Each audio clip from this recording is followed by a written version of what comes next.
downplaying the importance of education. So, doctor, this is grooming, right? Brainwashing toddlers with racist drivel. Cameras in the classroom as we put them on the chests of police officers. But I don't think these teachers are even smart enough to be in the classroom. Teachers hate teaching, and they hate their students. They legit hate your kids. They're lazy, they're incompetent. Sluggish cat ladies in sweats stained with chocolate eclairs. The KKK with summers off. Teachers make 20% less than people with similar degrees, but they also work 20% less. They have school, they have the summers off. The teachers that Fox News warned you about, which is the best compliment I could pay to any educator that fits that description, just went on strike earlier this week after negotiations between the teachers union and the school board broke down. The Columbus Education Association, that represents more than 4,000 teachers and education professionals with Columbus City Schools, the largest school district in Ohio and the one that raised yours truly, rejected the board's last, best, and final offer. That was 94% of the members who said no, by the way.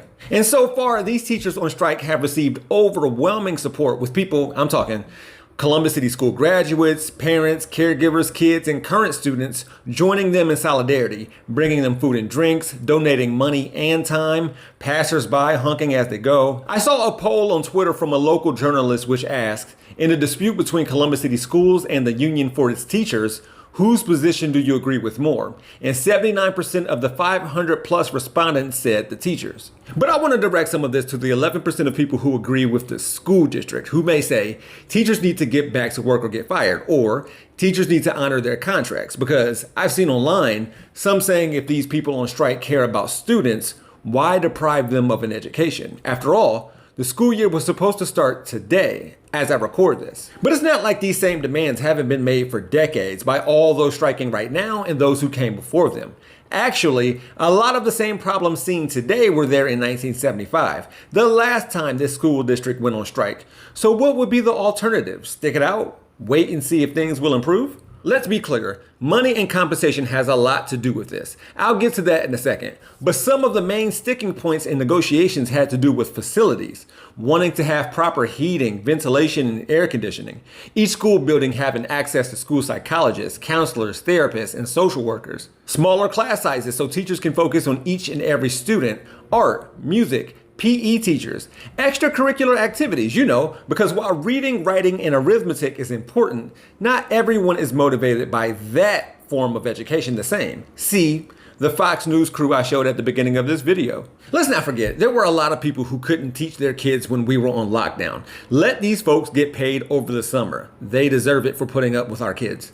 As I just mentioned, it would appear that teachers will be getting a pay raise. Here are the details. But how much of a raise is it when an educator has to pay for books, school supplies, and other resources out of pocket? How much of a raise is it when you're teaching in a class with roaches and rats, with rainwater pouring through the ceiling, which pools and creates mold? Hard for a child to learn under those conditions. For a child to learn. They can't learn, they can't function. And, the district really needs to realize that. How much of a raise is it when the most popular entertainment programs say they don't trust teachers but then want to place guns in their hands to protect schools and students? Also, how much of a raise is it when the superintendent of the school district makes well over six figures with excellent benefits seen here? Again, to those who may say, if you have the experience and capability to lead a giant school system with thousands of employees and hundreds of millions of dollars in annual budget, you would get paid this much, likely a lot more. But can she? Can she lead though? For an idea of why I may ask that, all you need to do is rewatch what I just said the previous 2 minutes. So I joined these teachers. We marched, picketed, chanted. I thanked them while telling them that the elementary school that I went to looks the exact same way it did when I was there 30 years ago. I told them because of all of this, my kids go to suburban schools. They understood. And I learned that the middle school that I attended only has AC working in half the building and will be torn down in order to be rebuilt. We'll have to talk about how zoning, gerrymandering, school funding, property taxes, and tax abatements play a role in all of this some other time. For now, I just want to stand in solidarity because who knows?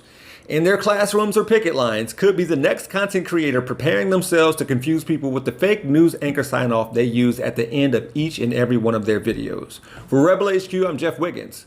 My architect knows Japanese. What do you want the general public to know? That we love our students. We want to be back in the classroom. We cannot wait to be back in the classroom with our kids.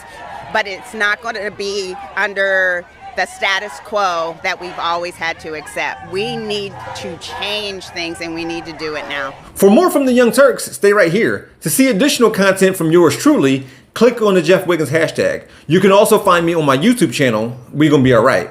Thanks for watching.